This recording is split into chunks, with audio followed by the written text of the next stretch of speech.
Good afternoon, everyone, and welcome to the American Floral Endowments Grow Pro webinar series. I am your moderator for the day, Mary Lewis, and I am based out of Gilroy, California. I work for Syngenta Flowers, and today our session is on the use of biostimulants in floriculture production. On behalf of the endowment, I'm excited to be a part of AFE's Grow Pro webinar series that features a new topic every month presented by an industry expert. These webinars are free to everyone thanks to the generous support of AFE sponsors. This session is sponsored by Mycorrhizal Applications. Mycorrhizal Applications harnesses the power and wisdom of natural systems to promote living soils and increase quality, productivity, and health in all industries involving soils, plants, and people. If you'd like to learn more about our sponsors, or if you are a supplier and interested in becoming a sponsor for a topic, you can find that information on AFE's website at endowment.org/growpro. It's going to be in the chat. Today's session was recorded in English by Dr. Michelle Jones. After the presentation, Dr. Jones will join us for a Q&A. Please feel free to submit your questions through the Q&A feature or the chat at any time. We will answer as many as we can before the end of the hour. Unanswered questions may be answered through a separate email exchange. This session is being recorded and will be shared to AFE's YouTube account. Through YouTube's accessibility features, you can access closed captions in other languages. So to get us started, I'd like to share a bit about today's expert speaker, Dr. Michelle Jones. Dr. Michelle Jones studied agricultural biochemistry at Iowa State University for her bachelor's and received her PhD in horticulture from Purdue University. Dr. Jones is currently a professor in the horticulture and crop science department at The Ohio State University and serves as the D.C. Kiplinger Endowed Floriculture Chair. Her current research and extension programs focus on the use of beneficial bacteria and biostimulants to increase nutrient use efficiency and improve disease and environmental stress tolerance in floriculture crops. Michelle, welcome, and thank you so much for presenting today on the use of biostimulants in floriculture production. Welcome, everyone. In today's webinar, I would like to present some benefits and some challenges of working with biostimulants in floriculture crop production. So first of all, I want to start with what is a biostimulant? So when I'm referring to biostimulants, I'm really talking about products that have two main claims. One is that they enhance plant quality and health and yield, and that's often referred to as growth promotion. And this growth promotion is not the direct result of the application of macro or micronutrients, because biostimulants are not strictly fertilizers, but they have an active ingredient that makes these nutrients more bioavailable and increases plant uptake. And the second claim is that these plants will improve, or these biostimulants will improve a plant's tolerance to abiotic stresses. And abiotic stresses are environmental stresses like water or temperature stress. So again, these products are not biopesticides, and they can't make any direct claims of enhancing disease stress tolerance. So another challenge with biostimulants is these products have a huge number of active ingredients, and they really fall into two main categories. There will either be non-microbial ingredients. Some of these might be humic substances like humic acid or fulvic acid, many different types of protein hydrolysates. These may come from amino acids that are derived from either animals or plants. Different types of biopolymers. One common one is chitosan, which is from crustacean shells. and any number of different botanical extracts. Many of these are seaweed or algae extracts. The other category is microbial-based biostimulants. And this is really probably the largest group of biostimulants out there on the market, has some type of microbial ingredient. And these will be some beneficial microorganism that might be a bacteria or it might be a fungi. When you're looking at the microbial side of things, the beneficial microorganisms, these products may have many different names, or they might be called microbial soil or media amendments. They might be referred to as soil probiotics, or even just microbial biostimulants. The ingredients might be referred to as beneficial microbes, or you may hear the term plant growth promoting microbe, or plant growth promoting bacteria or fungi. And so I just want to start by giving you a little bit of information about the two categories of microbial biostimulants, or the microbial ingredients in biostimulants. And I like to think of the mycorrhizal fungi as kind of the gateway to biostimulants.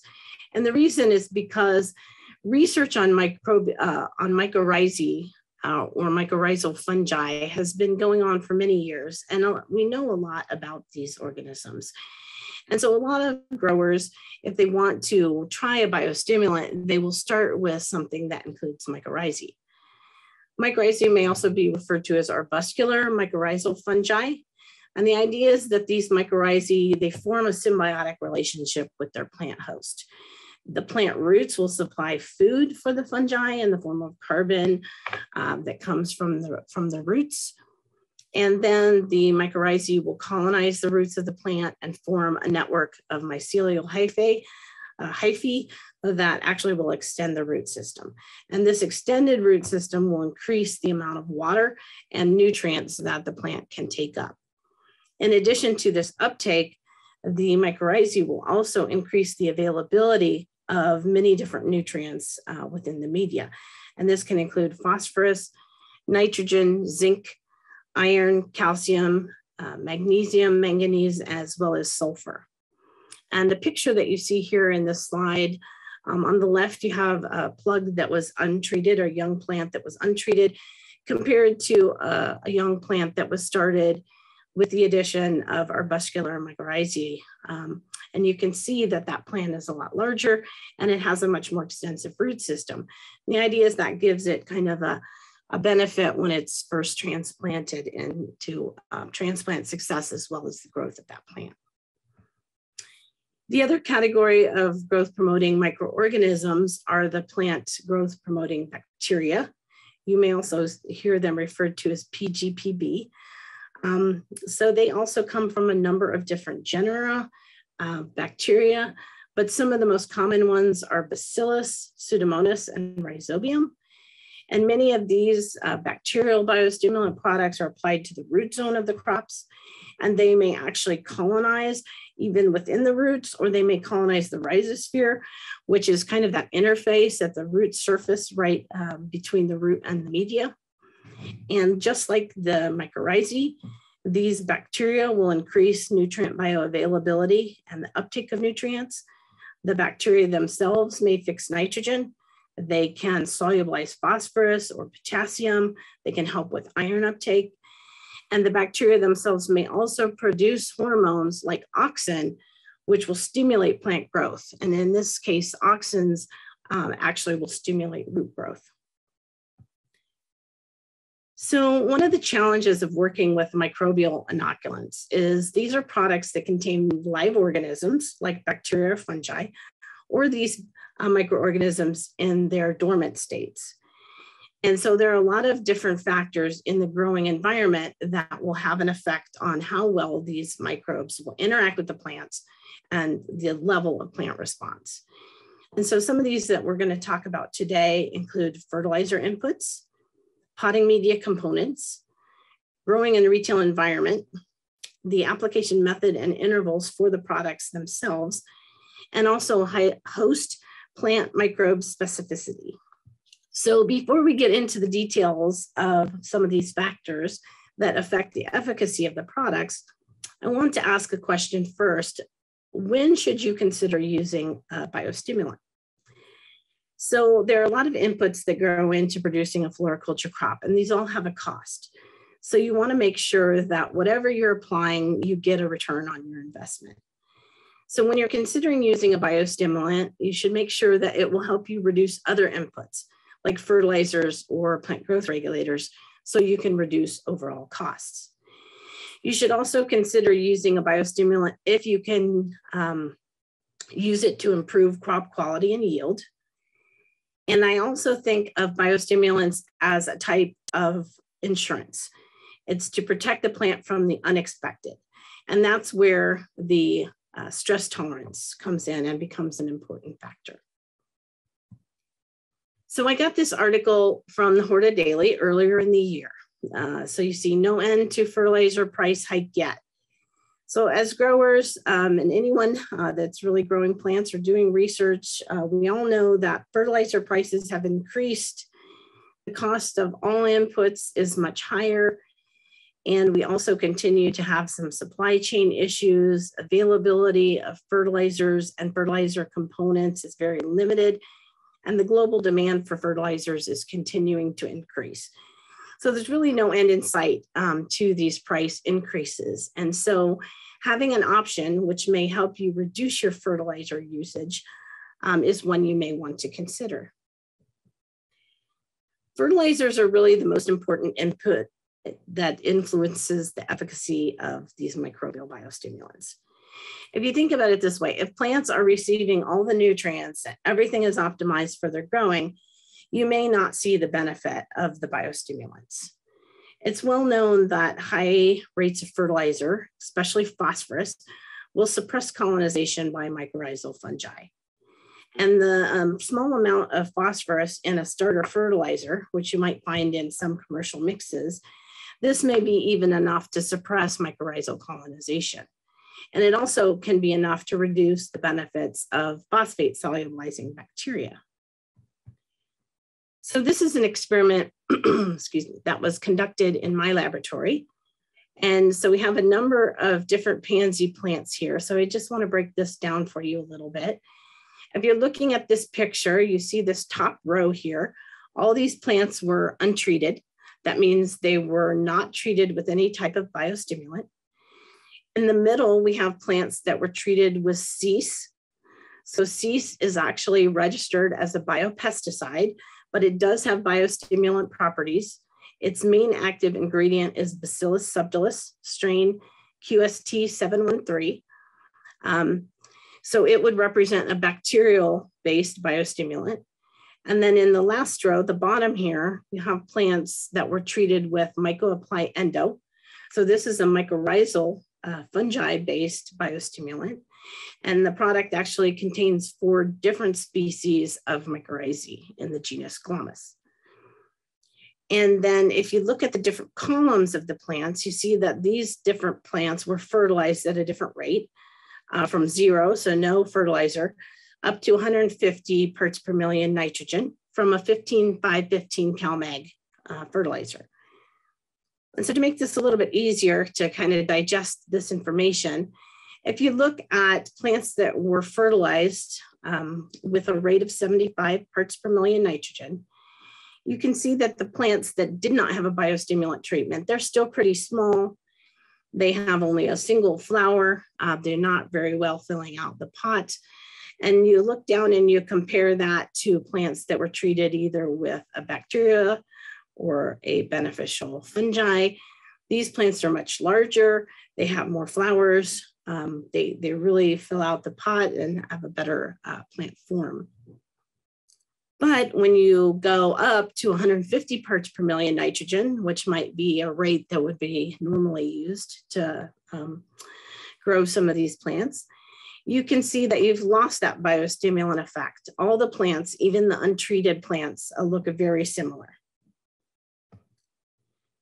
So the take-home message from this work and others is that microbial biostimulants do increase the bioavailability of nutrients, and they can increase plant uptake.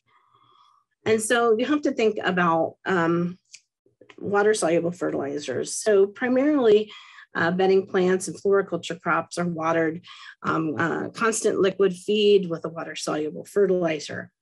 Many of the nutrients in these fertilizers, like phosphate, become complex, for example, with other ions. In the example of phosphate, they might become complexed with calcium ions, and they form an insoluble form of calcium phosphate that is unavailable to plants, despite being applied at a rate that should be enough for plant growth. The microbes can solubilize this phosphorus and make it available for plant uptake. And this is how microbial biostimulants increase nutrient use efficiency.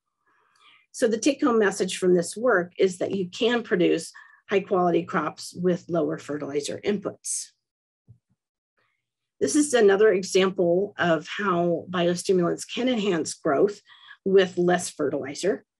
And these are some zinnias. Again, they've been treated with either mycorrhizal-based biostimulant here or a bacterial-based biostimulant, the bacillus.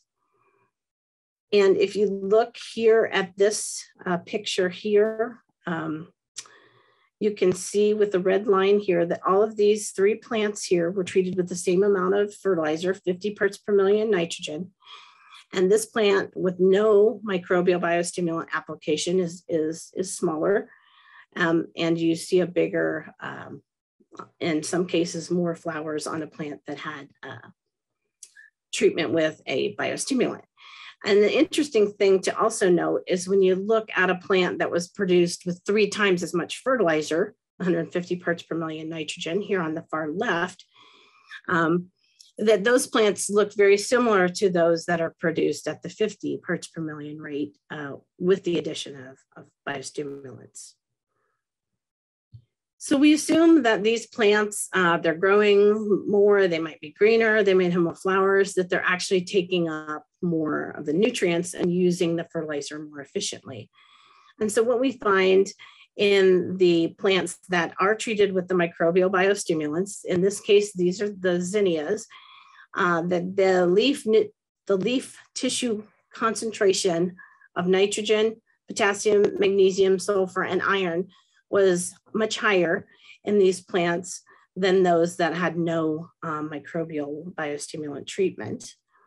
And in the case of most of these nutrients, especially nitrogen, the tissue levels were just as high or higher than a plant that was receiving 3 times as much fertilizer. So that would be this plant here on the far left.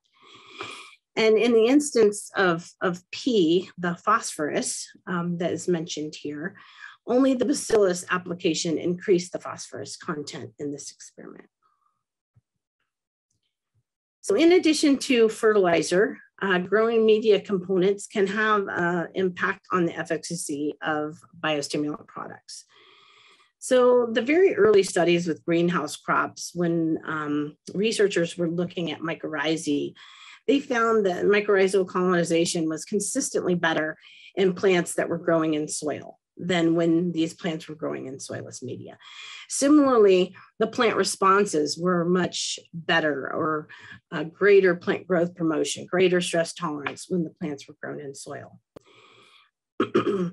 So one of the problems initially was with peat moss as a major component of soilless media, that the peat moss itself was suppressing the colonization of the mycorrhizal fungi. So this level of suppression depends on the type of mycorrhizae, the specific plant species, as well as the type of peat. So it's a very specific interaction. And as we know, greenhouse media, mostly soilless media, it can contain peat moss, wood fibers, bark, coconut coir, rice hulls, many different components. So that's an added challenge to make sure that your biostimulant will work with your different types of media. And while we know a fair amount about mycorrhizae and how it is influenced by the components of growing media, much less is known about how these components affect the efficacy of the bacterial-based biostimulants or the plant growth promoting bacteria. So one of the important things is to ask, has the microbial biostimulant that you are interested in using been tested with media components that you intend to use? Many of the biostimulants on the market have shown efficacy only in soil-based systems. So it's very important to make sure that if these products are being marketed for greenhouse-grown crops, that they have been tested on something other than soil.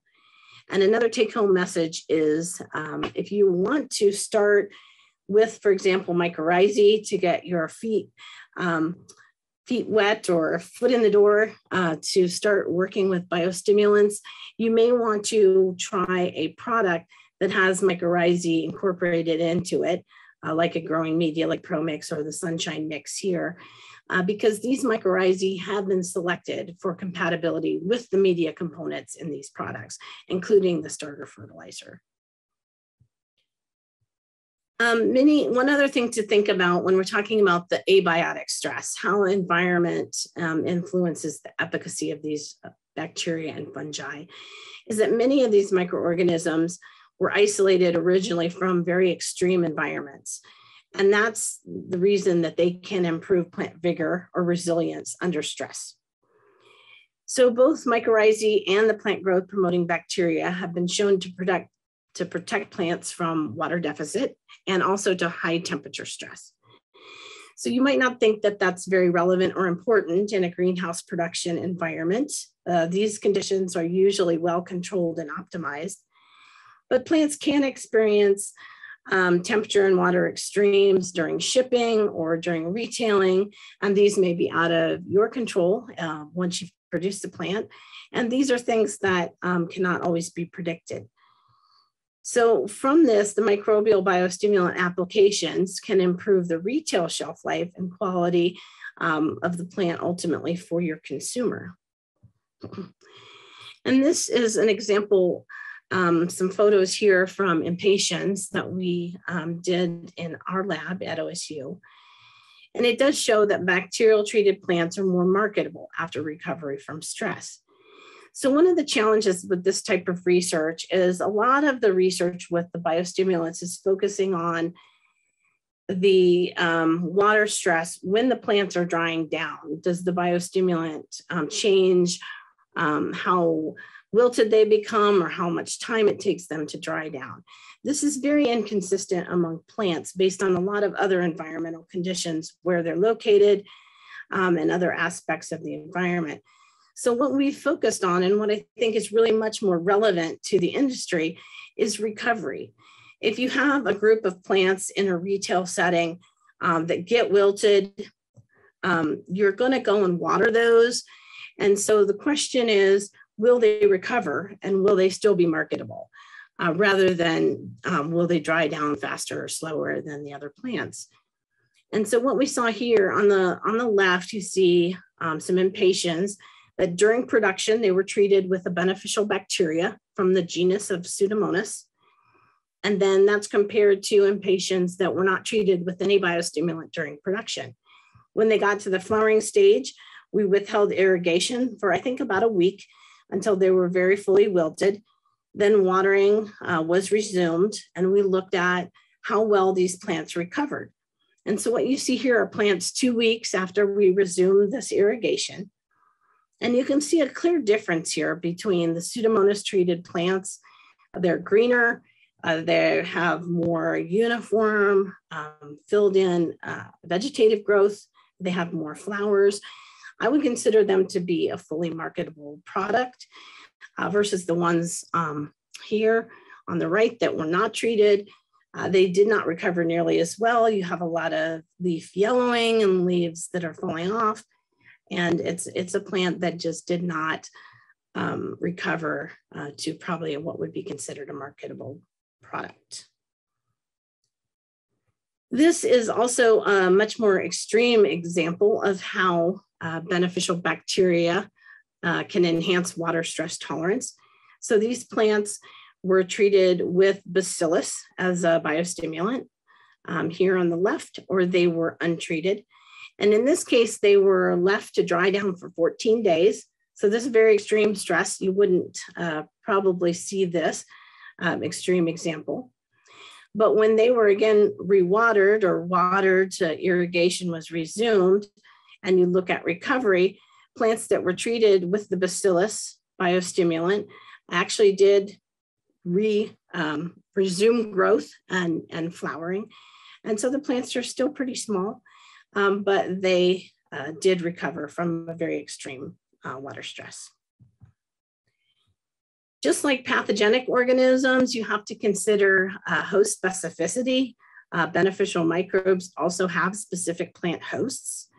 And with mycorrhizal associations, there are approximately 50,000 different fungal species that can form these associations with plants. And they form mycorrhizal associations with about 95% of terrestrial plants. So this includes most greenhouse crops. But there are some non-mycorrhizal crops that would include beets, spinach, carnations, and anything in the Brassicaceae. So that would be kale, cauliflower, broccoli. So you would not expect to see any kind of benefit from treating these plants with mycorrhizae. While we know quite a lot about mycorrhizal interactions and other fungal interactions, the rhizobacteria, these beneficial bacteria that colonize the roots, they also can have a broad host range, but many of them may have much more specificity. They may be more specific to a certain species of plants, for example. But at this point, that's an area where a lot more information is needed. So in addition to the other factors that influence plants' responses to these biostimulants, you want to make sure that a specific biostimulant you're interested in has been tested on the crops that you are growing. Again, a lot of the biostimulants may have been tested in field crops, and so you want to make sure that they're going to work for you on the different types of crops you're growing in your greenhouse. And one example or one thing to consider is there are a number of different biostimulant products that have multiple types of bacteria, multiple types of fungi. They may all be in one product. And so as long as those different microbes have been tested to make sure that they are compatible within this product, this may give you an option to have a product that is more efficient on a greater range of crops. Another thing that's really important to consider about biostimulant efficacy is application method and timing. So the products come in many different forms. Many of them are liquids that would be applied as a media drench, a seed treatment, a root dip, or even a foliar spray. Some are granular.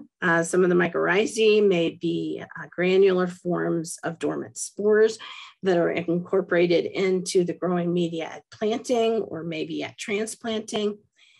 And then you also have some products like the ProMix with mycorrhizae that's shown here, where the biostimulant is already part of a growing mix. Most microbial biostimulants, like I mentioned, are either incorporated into or drenched on the growing media. So one of the questions that I get asked a lot is, why are some of the microbial products applied only once? And some of them require multiple applications during the growing period. So this gets down to microbiology of the growing habits of the microorganisms. So the longevity of the microbes, whether they're able to survive in this environment and grow and multiply, depends on if they have a food source. And some of microbes, both fungi and bacteria, can break down the cellulose and hemicellulose in bark and peat-based media. And some microbes will actually use the root exudates or cell fragments of the plant, the roots themselves, as a food source. They may grow inside the roots and into the plant as well, if they are endophytes. But once the food source is depleted, these microbes will die and they will go dormant. So if you look at mycorrhizae, the idea with mycorrhizae, this is a beneficial fungi that will colonize the roots. They form this symbiotic relationship. So the relationship benefits both the plant and the fungi, and they both get food and benefit from that relationship. With the mycorrhizae, they really should only need to be applied once during production. and reapplication may be suggested. For example, if you're taking smaller plugs or young plants and transplanting them into larger containers, and then this may improve colonization as the roots grow into the new media. In contrast to those that colonize and form a long-term relationship, some of the microorganisms that are in these biostimulant products produce chemicals or secondary metabolites that act as signals to the plant that promote growth, or they may actually be resources like food that the plant needs to enhance growth. And in this type of relationship, the microbes will still promote growth when they're applied, but they may not colonize and persist in the media. So if you want to see a lasting or maybe an optimized effect from these type of products, these will be the ones where they will say you have to apply them weekly or biweekly to continue to get a plant response. So this is just one, I just have this one graph in my presentation. So I did include it because I think it helps to provide a little bit of background for the take-home message for this slide. And I think it gives you some ways to visualize what I'm trying to illustrate here. And one of the challenges with biostimulants as a grower is you may apply these products and you just may really not see that growth promotion or see the response that you think you should see during the greenhouse production phase of these crops growth. So what we see here is really a slide that's measuring growth of the plants over time. So the plants have either been treated with mycorrhizae, so mycorrhizal biostimulant, or they're not treated with anything. The mycorrhizal treatment happened here at week 0. And then we put them out, they're out in the greenhouse, and every week we evaluate the growth. And what you can see with just 1 week after the mycorrhizal treatment and 2 weeks after, those plants are really exactly the same size, untreated plants and mycorrhizal treated plants. And by week 3, you start to see a little bit of separation there. The mycorrhizal treated plants they're a little bit bigger. And you can see this in the scientific data that's collected. The plants are a little bit bigger. But if you look at those side by side, you cannot really tell a difference between them. So it's not really something that you would notice or be aware of.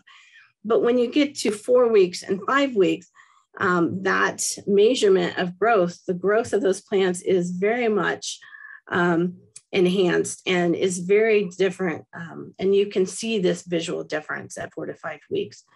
But depending on the cycle of your plants, how long it takes to finish them, for example, if you apply the mycorrhizae only during transplanting, you may not see that growth promotion until those plants have been shipped out.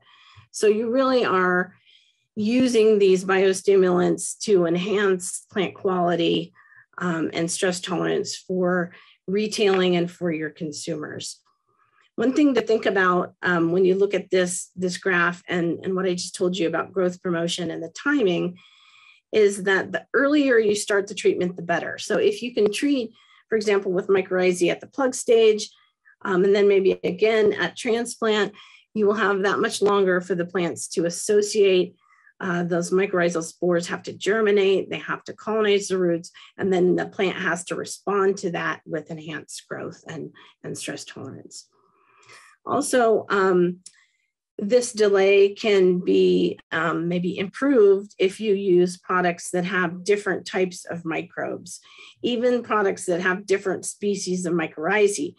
Some of the mycorrhizae will colonize faster and have an enhanced effect early, then their populations may drop down and the next species may come and colonize and promote growth later. Also, bacteria, mycorrhizae that have different modes of action or mechanisms that they use to promote growth, these would help you get growth earlier and then sustain that growth and that growth promotion longer. So most of the work that we've done and that I've showed you examples of today has been in containerized production of bedding plants. But we've also seen some very positive effects of biostimulants in cut flower production. And so these were zinnias that were produced using different biostimulant applications. And what you can see here is on the top here is a zinnia. This is a cut flower that was treated with a biostimulant. This is at 21 days after harvest. Compared to an untreated flower at 21 days after harvest, you can tell the quality of these cut flowers is quite extended. And they're actually extended by both the mycorrhizal and bacterial-based treatments by 6 to 7 days compared to untreated. So these zinnias already lasted quite a long time, but a 1-week extension of vase life is something that your customers are going to appreciate. So I hope you've seen from this presentation that microbial biostimulants can improve plant growth and stress tolerance, that there are some challenges. There are definitely a lot of things that you have to consider when you're trying to use these products and to try to keep your responses consistent from time to time. And one of the most important things is just to ask as many questions as you can about the products. And we'll talk a little bit more also about the importance of doing your own trialing. One of the challenges, again, with biostimulants, not just all the factors that are interacting, is that there are hundreds of different products out there with various claims. And the growth promotion and abiotic stress tolerance, these are big claims. And so how do you choose a product that will work for you in your situation? One of the most important things is to choose a product that has unbiased independent trial data that you can see so that you can make informed decisions. Has the product been shown to work on the types of plants that you're growing and the conditions under which you're growing? Especially important is that interaction with the growing media components. If you're growing in 85% peat moss based media, make sure that there's a product that has been shown to work under these conditions. Understand the exact details of the application methods. Many of these also have very wide ranges that are provided as recommendations. You need to know when to apply them, if they are expected to colonize and can only be applied once, or do they need to be reapplied. Also asking if there's any other factors that might influence the efficacy of these products. There are so many things that sometimes they go without recognizing. And whatever product you choose, make sure you are able to conduct a little bit of in-house trialing. So just a few quick steps to think about when doing an in-house biostimulant trial. We've already talked about the importance about learning as much as you can about the biostimulants to make a choice on a product that will be useful for you. What is your goal for the product? Are you looking at stress tolerance? Are you looking at the ability to promote growth with lower fertilizer inputs? One of the most important things is that you treat multiple plants and that you have untreated plants that you can compare those treatments to, and that otherwise all the other conditions are similar for untreated and treated plants, so you can make good observations.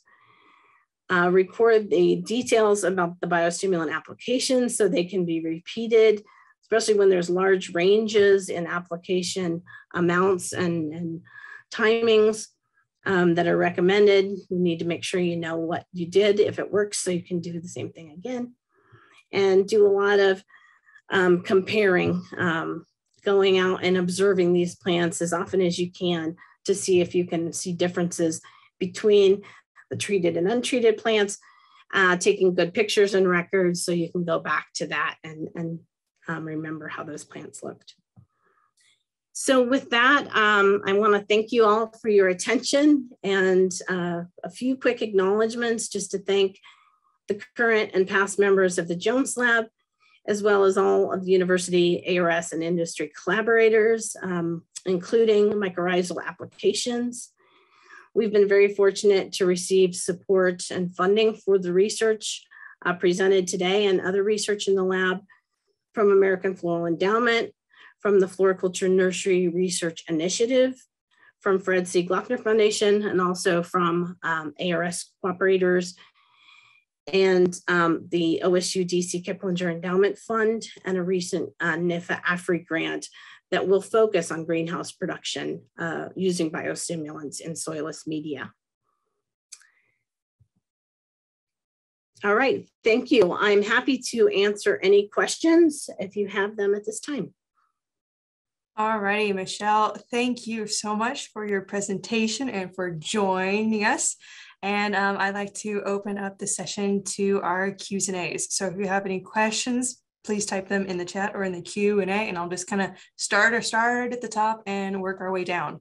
So Dr. Jones, first question for you would be, if you are growing baby's breath hydroponically, do you know of any biostimulants specifically that may help to improve its growth and performance? All right, well, I think there's kind of a specific and a general answer to that. I would say first thing is to look for products that are labeled for hydroponic use. Some of the liquids are formulated for use in hydroponic systems. Baby's breath is, I believe this family is Caryophyllaceae, like the carnation family. So some plants in that family are non-mycorrhizal, so they would not form mycorrhizal associations. I'm not sure about baby's breath, so that would be something to inquire about if you're interested in mycorrhizae specifically. Gotcha. All righty.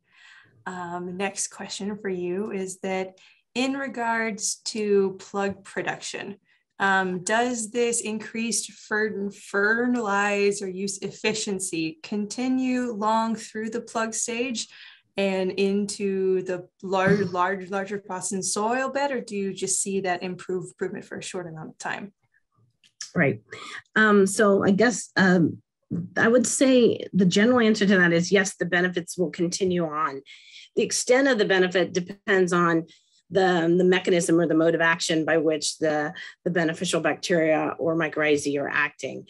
And for example, with mycorrhizae, if they're colonizing early and you're actually increasing nutrient use efficiency and uptake, you're going to see a continued benefit from that. Not just that initial application, but as the plants continue to grow and even out into the field or the garden, if they've been colonized, they'll have that long-term benefit. Some of the other products that might have to be reapplied, even if you just apply them a few times in that early growth, you're going to get that benefit, that early start. They're going to be larger, a little more resilient, and will still have a continued benefit. And you can optimize that benefit by continuing the application of those products.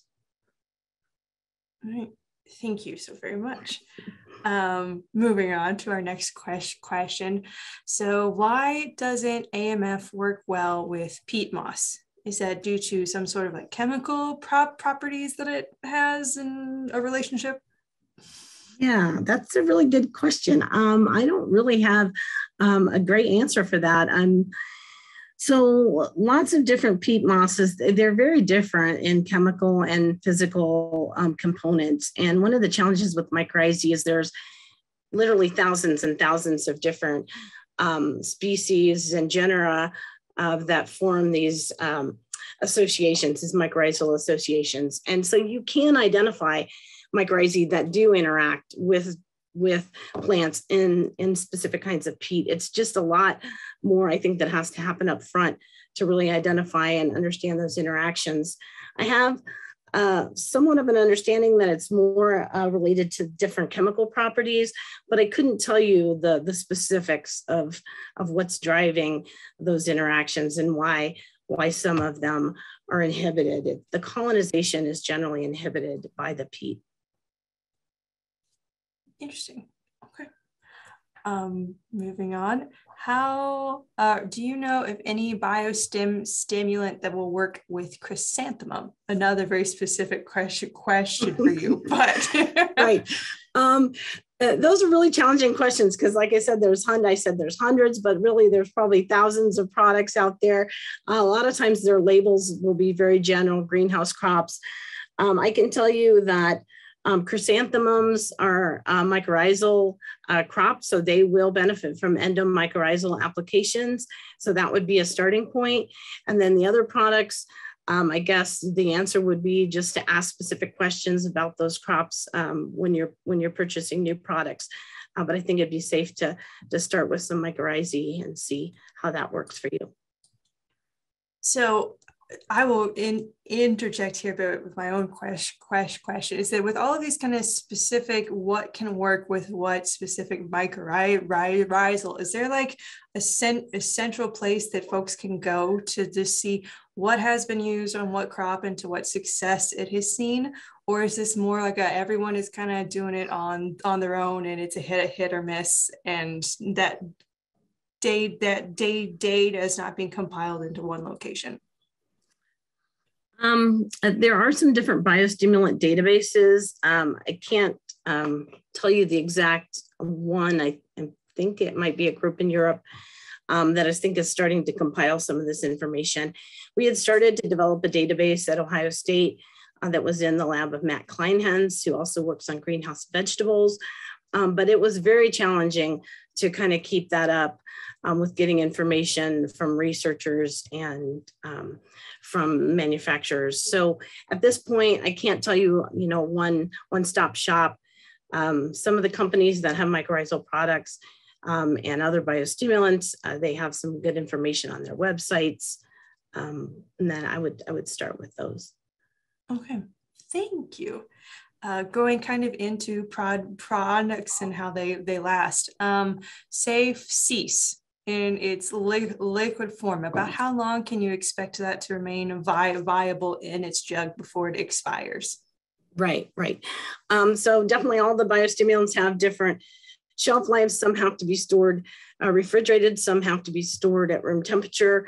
I think cease can be stored at room temperature for about 3 years. It definitely has a multiple year shelf life. It's one of the longer products that's out there. I think it's 3 years at room temperature.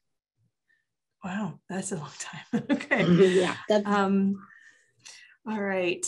Have you done any work with petunia or calibracho and increasing phosphorus uptake through the use of biostimulants?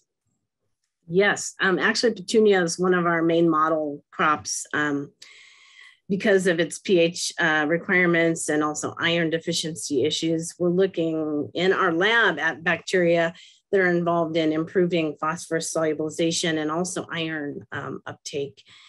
There's a couple different products out there too that we're starting to look at, and they will advertise that they have phosphorus solubilizing bacteria. So if phosphorus is your goal, I would look for those products that specifically indicate in their label that they have phosphorus solubilizing bacteria. And they do seem to work when you apply a very low phosphorus fertilizer. We found even with some of the starter fertilizers in some of the commercial mixes like the Pro Mix, there's almost enough phosphorus in there. If you apply some of these biostimulants and a 15-0-15 fertilizer, you can get very good growth without applying much, if any, phosphorus. Oh, cool. All right, moving on to our next question for you, Dr. Jones. This was kind of referring back to an earlier portion of your presentation, but did you think the post-life harvest was enhanced due to endophytes persistent in the plant or growth effects prior to its harvest? Okay. So with that, we did not do any isolations or checking to see where any of these bacteria were, for example, if they were still in the cut flower stem. But because of the growth promotion during production of the plants themselves, the general health, and then the overall extended longevity of the flowers, the assumption there is that it's due to that enhanced growth, enhanced photosynthesis, the sugars, the nutrients that are probably in that flowering stem that are sustaining it for longer, because these were done in RO water, so no floral preservatives or anything added to those flower stems. All right. Kind of tying into using your own water sources, do you recommend that folks apply local races or a commercial micromix? Okay. I'm not sure if I understand that question. So are they talking about local races like of the microbes or I would assume. Or commercial microbes? I mean, I guess that for research purposes, we're looking at, isolating bacteria from different conditions. But I think if you're looking at producing commercially, there's so many different products out there. I would try a few and see what works for you.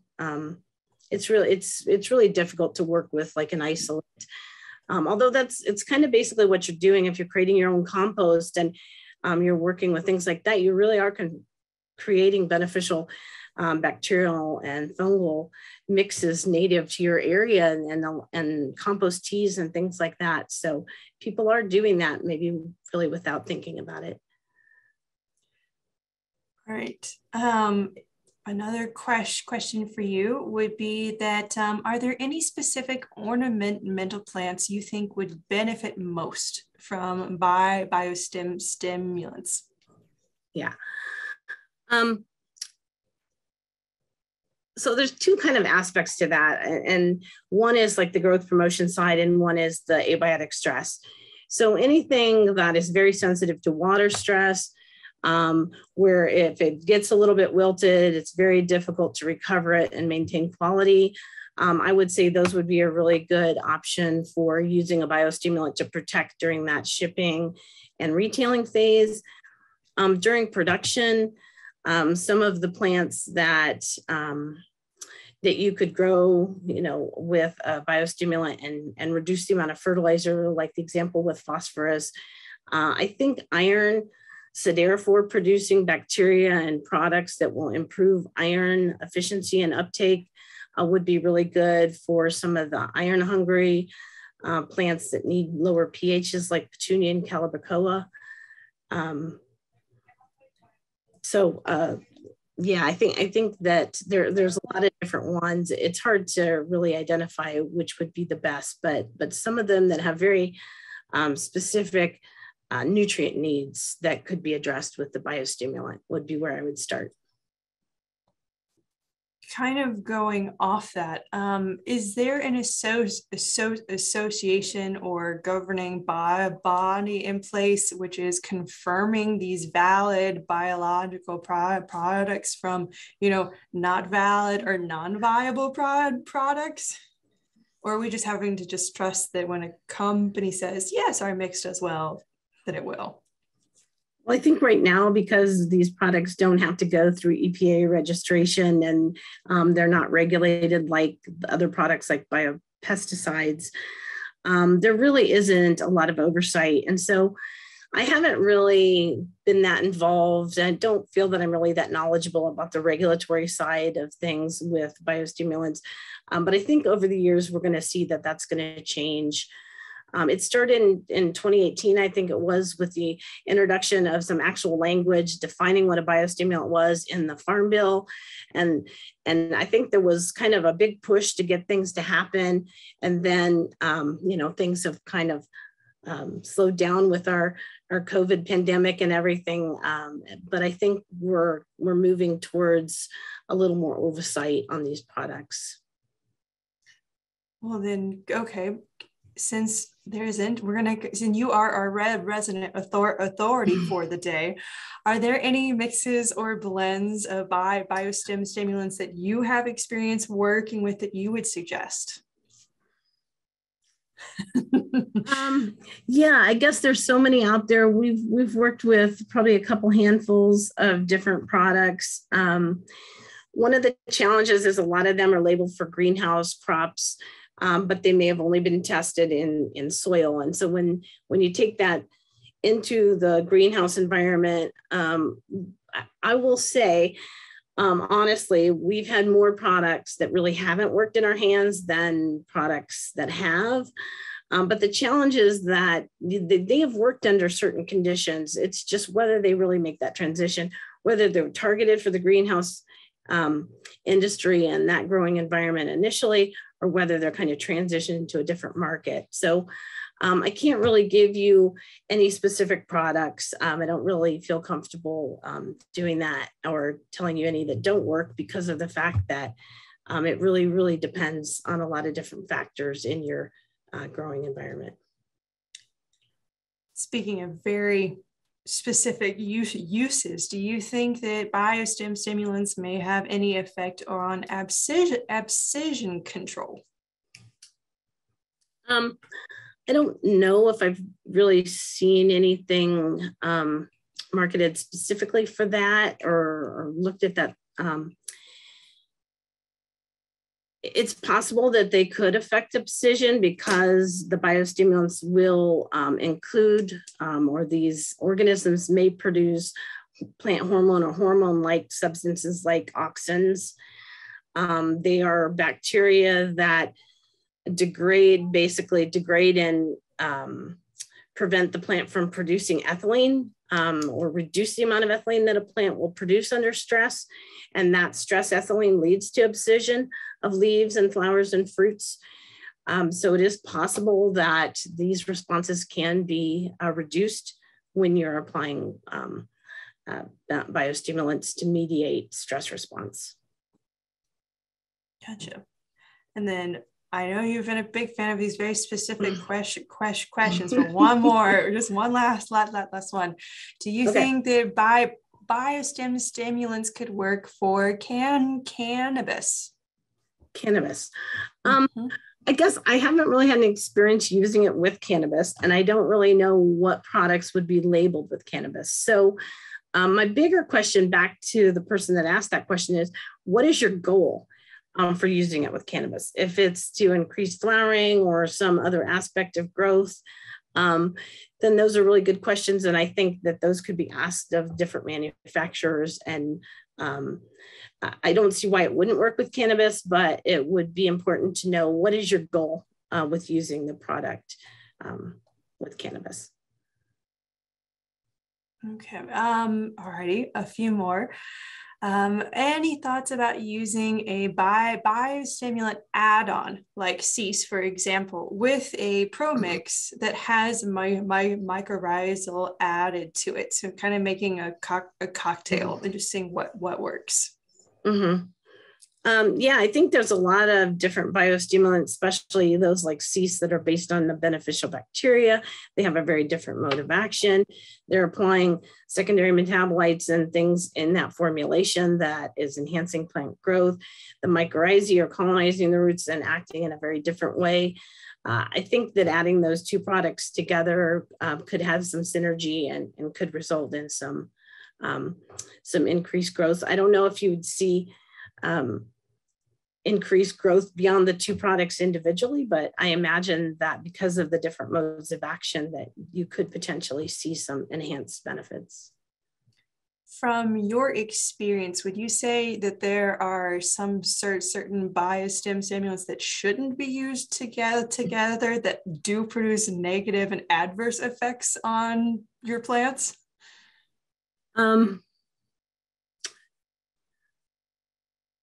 I am not sure if I could come up with an example of two that shouldn't be used together. You know, you have to kind of think about the return on investment would be the biggest thing I would think about there with however many different products you're using. Are you really getting enough added benefit to justify the increased costs? So those would be things you would have to look at. There's definitely going to be bacteria that are going and fungi. They're all competing for the same food and resources. So the more you add in there, if they're not compatible, you may actually have a detrimental effect on your plants. So I wouldn't. No, that's really good. Good. I would kind of look at that systematically. Yeah. Okay. Kind of, if you could, wondering if you could go into a little bit deeper explanation as to why it takes time to see the visible effects of the biostim stimulant on plant growth promotion. Does the time vary depending on what type of plant it is or what species it is, or does it generally follow a similar pattern across all species? I don't have any specific examples of plants that take different amounts of time, but if you look like at some of the mycorrhizal-based products, they may tell you that it can take 4 to 8 weeks to see a response. And it does vary by plant, and it varies by the influence of all these other environmental factors. So if you think about mycorrhizae, for example, you're applying many times a dormant spore in some kind of granular formulation. So you have to put that into the potting mix. You have to have, say you're just starting a seed, that seed has to germinate. You have to have root growth and exudates, and there's signaling to the spore. The spore itself, the mycorrhizae, has to germinate. It has to move towards the plant. It has to grow and form the mycelia. So there's all that early interaction that takes some time. And then even once the plant is colonized, there has to be enough time for that mycorrhizal hyphae network to increase water uptake and increase nutrients such that you see that the plant has more resources and that it actually is actively growing more. So if you think about all those pieces, that's why it can take longer.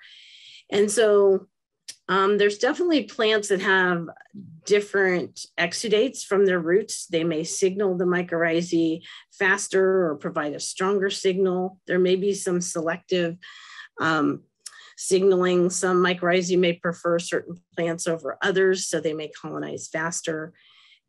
All those things can influence the timing of the response. Gotcha. All righty. Well, we are top of the hour, so I again would like to thank you, Dr. Jones, for joining us today for another session of AFE's Grow Pro webinar series. Join us next month for Dr. Rose Boughtonhouse's presentation on the biological control of whitefly on poinsettias, May 17th at 1 p.m. Eastern Standard Time. And you can register for that at the endowment.org/GrowPro. While you are there, check out our past webinar recordings, other grower-related resources, and research reports available to you for free, thanks to industry support. We ask that you please complete the brief survey about today's session, where you can suggest additional topics and help us to continue to improve these webinars. So I would like to thank you again for joining us today, and have a great rest of your day.